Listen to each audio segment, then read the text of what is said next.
البدع والأهواء، أهل البدع العقائدية وأهل البدع السياسية. نقول بيننا وبينكم السلف، بيننا وبينكم الكتب، كان فيقول البدع بيننا وبينكم. Bismillahirrahmanirrahim. Qala al-Imam Ibnu Utsaimin rahimahullahu ta'ala. Masih di muka surat 20. Pembahasan masalah apa itu? Haqiqah lughawiyah, haqiqah syar'iyyah, dan haqiqah urfiyah. Bahwasanya hakikat terbagi 3 dan telah dijelaskan pada pertemuan yang lalu apa hikmah dan manfaat dari mengetahui 3 jenis hakikat ini.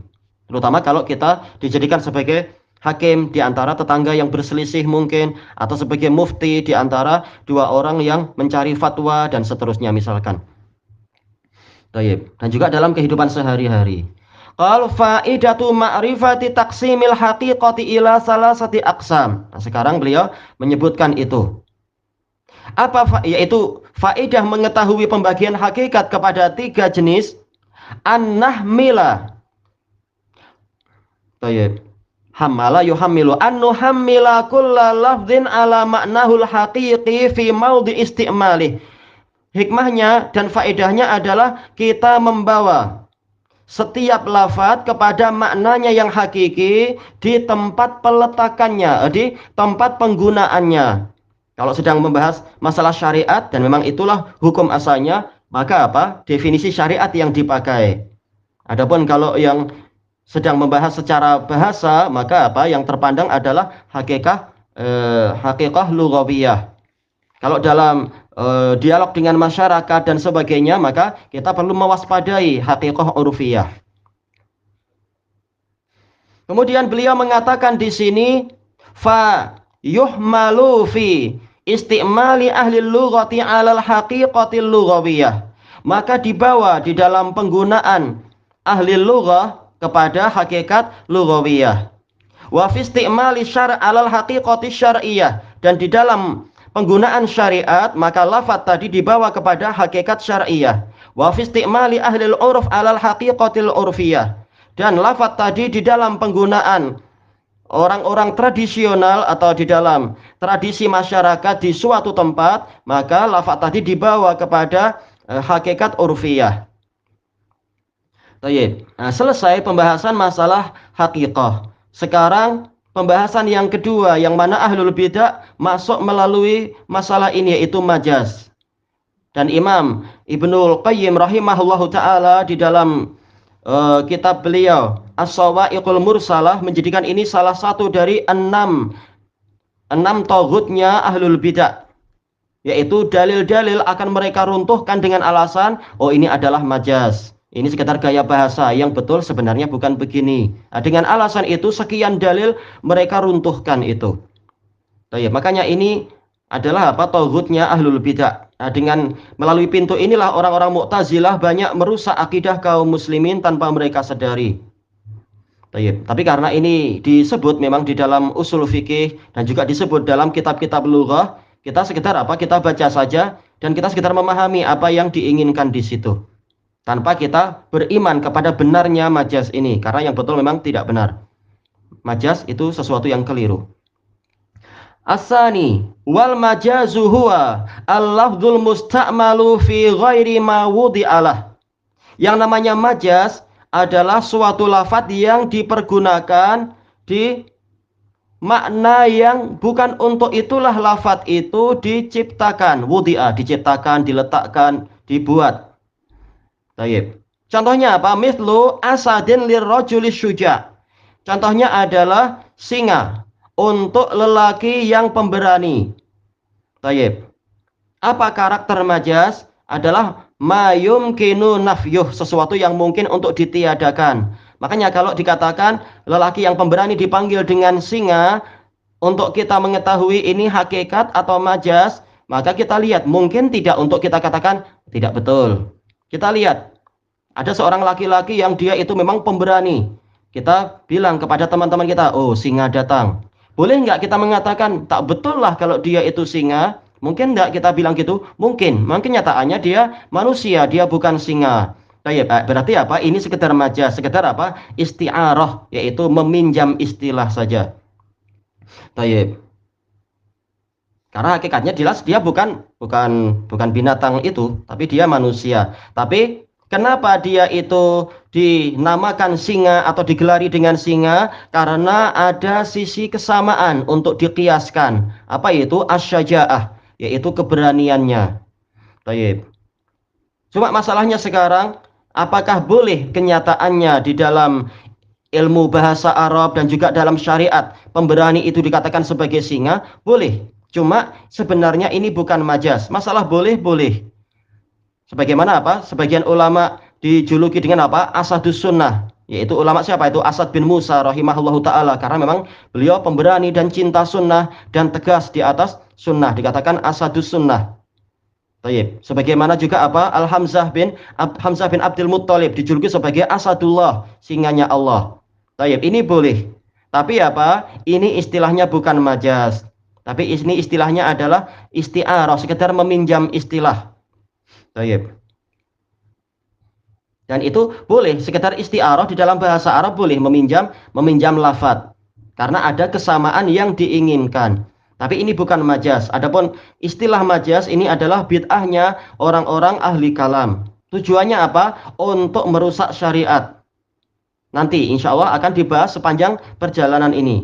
Yang penting yang ingin kita ketahui sekarang adalah apa sih yang diinginkan dari istilah majaz itu. Majaz adalah suatu lafadz yang digunakan bukan pada tempat asalnya. Tempat asalnya singa adalah makhluk berkaki 4 yang ganas, yang apa itu suka menerkam dan ma'ruf itu. Tayyib. Tapi sekarang digunakan untuk orang yang pemberani. Maka ini kata mereka adalah majaz.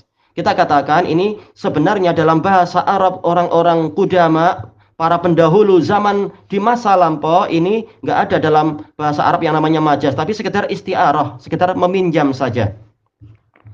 Tayyib. Fa kharaja biqaulina al-musta'mal al-muhmal. Keluar dengan perkataan kita musta'mal, lafadz yang dipakai. Berarti apa? Yang tidak masuk dalam pembahasan al-muhmal, lafadz yang terbengkalai, yang tidak dipakai. Fala yusamma haqiqatan wala majazan.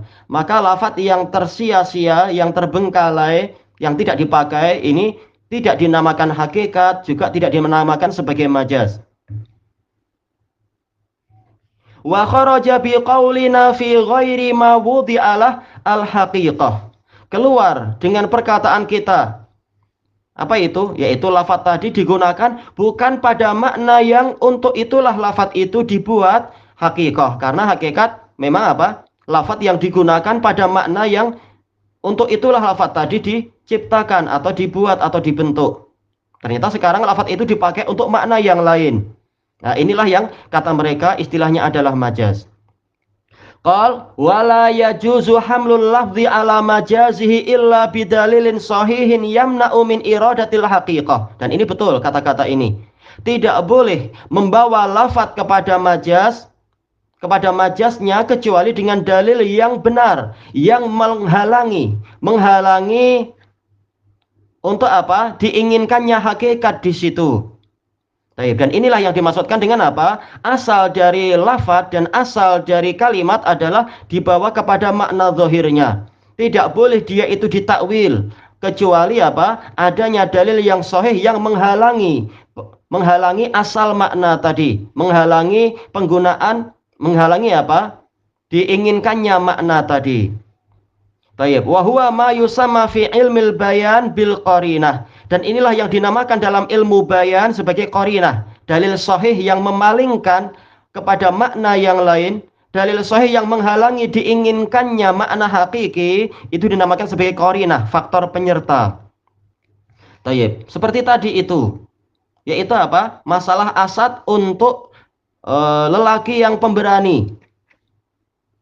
Baik, kita katakan boleh tidak lafadz ini dimaknakan kepada makna hakiki? Memang yang datang itu adalah betul-betul singa yang berkaki 4, yang rambutnya panjang, yang suka menerkam itu. Kita katakan, kita lihat apakah qarinah menunjukkan itu atau tidak. Ternyata qarinah menunjukkan lain. Seperti yang dicontohkan oleh para ulama di Dammaj. Contoh penggunaannya bagaimana? Ja'a asadun raqiban alal farasi wa ma'ahu saif. Ada singa yang datang dengan menaiki kuda dan dia membawa pedang. Jelas korinah-korinah ini menunjukkan yang diinginkan bukan hakikat singa, tetapi yang diinginkan adalah apa? Makna yang lain, yaitu lelaki yang pemberani. Nah, ini menunjukkan ada korinah. Ketika tidak ada korinah, hukum asal asad memang apa? Singa yang ma'ruf itu, makhluk yang berkaki 4 dan seterusnya tadi. Baik. Dari sini taulah kita perbezaan antara ahlus sunnah wal jamaah dengan para mubtadi'ah dari kalangan Jahmiyah, Mu'tazilah, Asy'ariyah, Kullabiyah dan Maturidiyah. Yang mana mereka mengatakan asma wa sifat itu mayoritasnya atau semuanya adalah majaz. Kita katakan, dan ini dikatakan oleh Syekhul Islam, Ibnul Qayyim dan lain-lain, ini bukan majaz. Juga dikatakan oleh sebelum mereka semua, yaitu apa? Imam Abu Sa'id Ad-Darimi rahimahullah ta'ala ketika membantah Bishr Al-Marisi, beliau mengatakan ini bukan majaz. Kenapa? Karena ini adalah lafadz hakiki untuk makna hakiki. Ketika dikatakan Allah istiwa alal arsy, betul-betul memang dia istiwa di atas arsy. Taib, tidak ada satu dalil pun, tidak ada satu qarinah pun yang menghalangi untuk lafadz tadi dibawa kepada makna hakiki. Taib, sebagaimana sebaliknya, kalian wahai para mubtadi'ah tidak memiliki satu dalil pun untuk mendukung kalian menyatakan bahwasanya istawa tadi adalah istaula. Kalian tidak punya dalil satu pun, setengah pun tidak. Baik. Jadi apa? Makna istawa itu ma'ruf. Seperti yang di dalam dalil-dalil yang lain. Istawa ala artinya adalah ala wartafa'a wastaqarra. Demikian pula masalah waja'a rabbuka. Betul-betul dia akan datang. Tidak ada satu dalil pun yang menghalangi untuk dibawa kepada makna hakiki. Pihak yang lain mengatakan ini majaz. Kita katakan kalian tidak punya satu dalil pun untuk memalingkan kepada makna majazi tadi dan menghalangi makna hakiki dan seterusnya. Dari kalimat Imam Ibnu Utsaimin inilah terpisahkan mana ahlus sunnah dan mana ahlul bidah. Tayyib, ilahuna wallahu a'lam.